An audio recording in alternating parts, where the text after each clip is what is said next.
I guess I was curious as the catalyst. Like I did read that you got into animation basically because you believe filmmaking was expensive, or it took quite a while to get something to fruition. Yeah. And I feel like you were already making like flip books, yeah? Yeah, well, in school, I like drawing more than filmmaking. Like, I was a big drawer, cartoon guy. I loved The Simpsons. I still do, like South Park and all that kind of stuff. And filmmaking came in my teen years. I was probably about 14, 15. And I have a cousin that's very into film, and he was getting me into a lot of horror films. Like, I remember, this is such a weird entry into being interested in film as a medium, but Freddy vs. Jason was Really? the movie that got me so in love with just film. I'd never thought of film before in a way of like filmmaking, and you know, a movie was always just like, oh, go to the cinema and watch a movie. You wouldn't even think about the director or you know, the filmmaking process.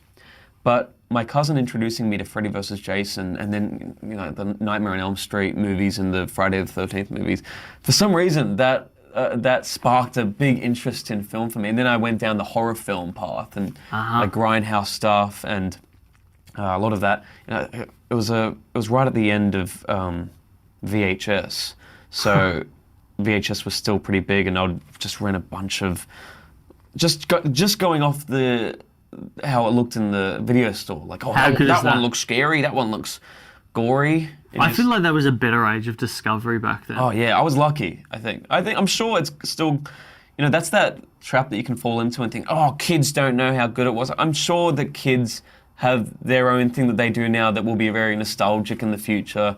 You know, they must do, because I think anything that you do as a kid will become nostalgic. Yeah. But I do feel very lucky that I got to experience the VHS era. There's something about that, like it made, so nowadays you look at a screen and now all you see is like an image, basically, and you basically decide based off the cover, am I going to watch this thing or consider it or not? Yeah. Whereas in the video store, like I remember you could spend an hour and a half in there. Just you know, like they'd have those deals. I loved Video Easy in Hampton. Yeah.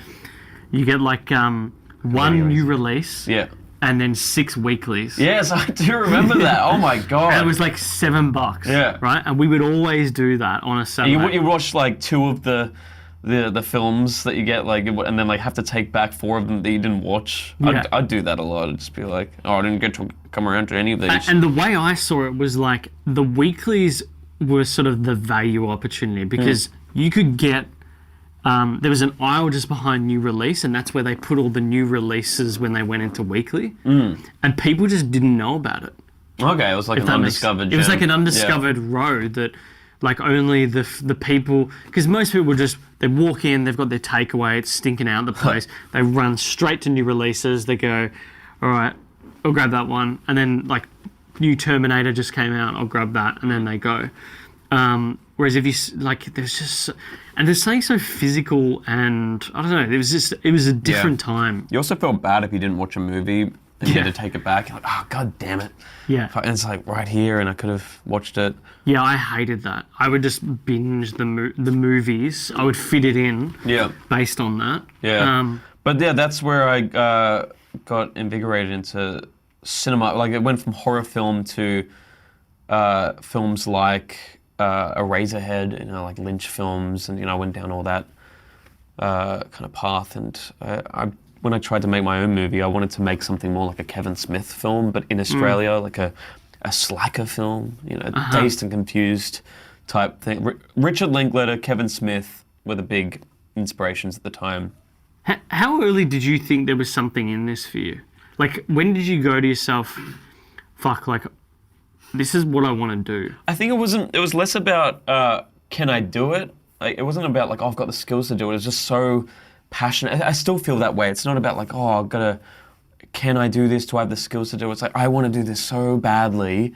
I don't care if it sucks or if I learn, you know, it's even better if you learn from mistakes. Like, the first film that I made is questionable in its quality. It's called All Night Gaming. I made it when I was 19, 20. I wrote it just at the end of my teens, and the idea was trying to make a teen film when I was still a teenager, like a Kevin Smith type slacker film, and it's done, it's finished.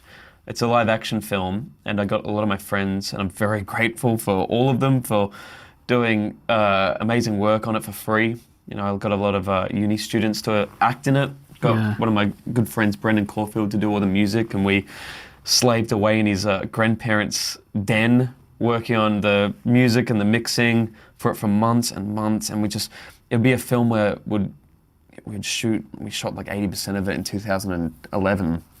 And then we ran out of money, and we had to go back to it to do pickups and build the set again, and then went away, and then we had to do pickups again. It just was this and it's always the way with independent films. It was just a never-ending thing that we like constantly questioning yourself, like, why did I even do this in the first place? But you know, the good thing about it is it finally got done. And I'll say this, like, if you want to get into film or animation or anything like that, TV, I think the best, fuck film school, don't do that. Just make a film, make a TV thing, make a animation. You'll learn so much from actually doing it.